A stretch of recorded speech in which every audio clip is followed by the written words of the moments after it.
Hello again from Metro Manila, the Philippines, Southeastern Asia. In 6 weeks from today, on April the 14th, 2019, my distant native land, Finland, in Northern Europe, will hold its next parliamentary elections, electing 200 members to the Eduskunta, or the Finnish parliament. According to the recent opinion polls, the main political party, the center-left Social Democrats, are likely to become the biggest party again, which most likely would mean their return to power. While the current three-party coalition government's biggest party, the Center Party, or the Finnish Center, is set to suffer so major losses that it would fall into the third place. The Greens are set to get the highest number of members of parliament ever.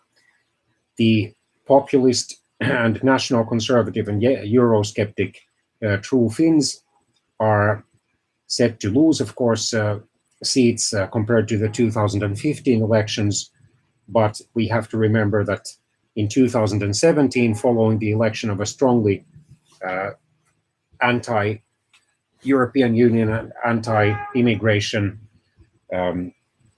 chairman, Mr. Jussi Halla-aho, the party was split. The splinter party, the Blue Future, will have major difficulties getting even one seat in the new parliament because its support is between 1% and 2%.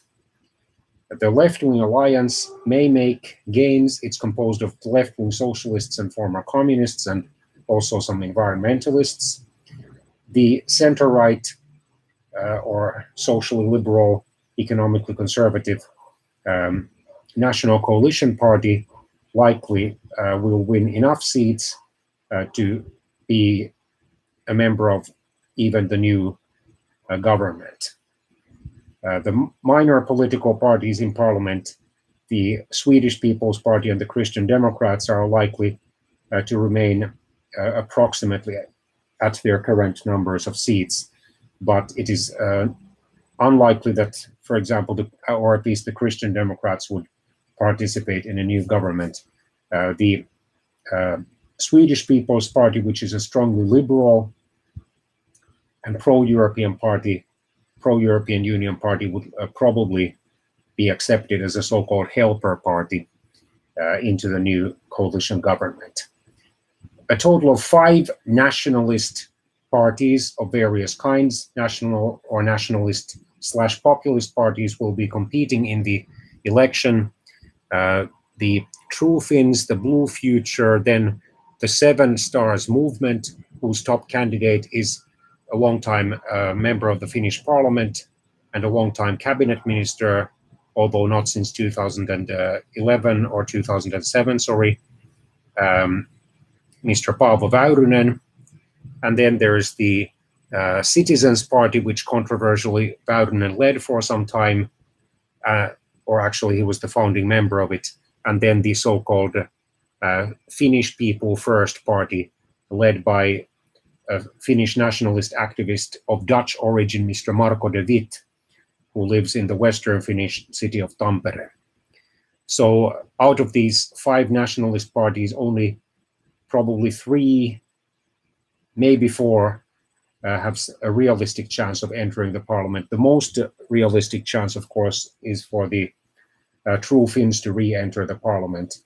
The Blue Future, the Citizens Party, and the Seven Stars Movement do have a chance of some kind. Probably the Finnish People First Party will yet fall below the hidden vote thresholds or official vote thresholds, especially if it doesn't form any electoral alliances with like-minded political parties. Or at least in one electoral district, it has formed such an alliance.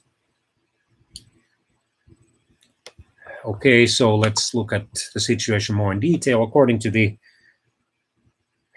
most recent polling data available, the Centre Party would receive only between 14.7 and 15.6% of the vote. The National Coalition would receive between 17.3 and 19.7% of the vote. The True Finns would receive between 9.9 and 12% of the vote. The Social Democrats would get between 20.1 and 21% of the vote. The Greens would receive between 13 and 14.6% of the vote. The Left-Wing Alliance would get between 8.6 and 8.9% of the vote. The Swedish People's Party would get between 4 and 4.3% of the vote.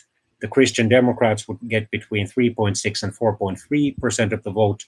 The Blue Future would get between 1 and 2.1% of the vote, while the other parties and groups would receive between 2.5 and 2.9% of the vote.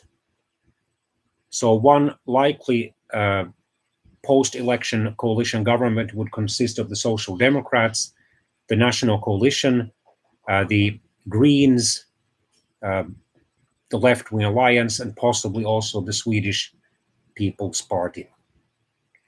It would be a strong coalition government, although there would be, in economic policies at least, differences, because the National Coalition Party is a strongly pro-business party, while the Greens and the Left-Wing Alliance would favor a more green, more environmentally friendly economy, and also would, especially the Left-Wing Alliance, would like to increase the social benefits in Finland, not cut them. Since Finland is a rather strongly parliamentary democracy, the president nowadays plays a mostly nominal role in the cabinet formation. He or she does inform the parliament about the prime minister designate, who then has to be confirmed by an absolute majority of votes. And should that prime minister candidate not get an absolute majority, then a new prime minister candidate has to be nominated.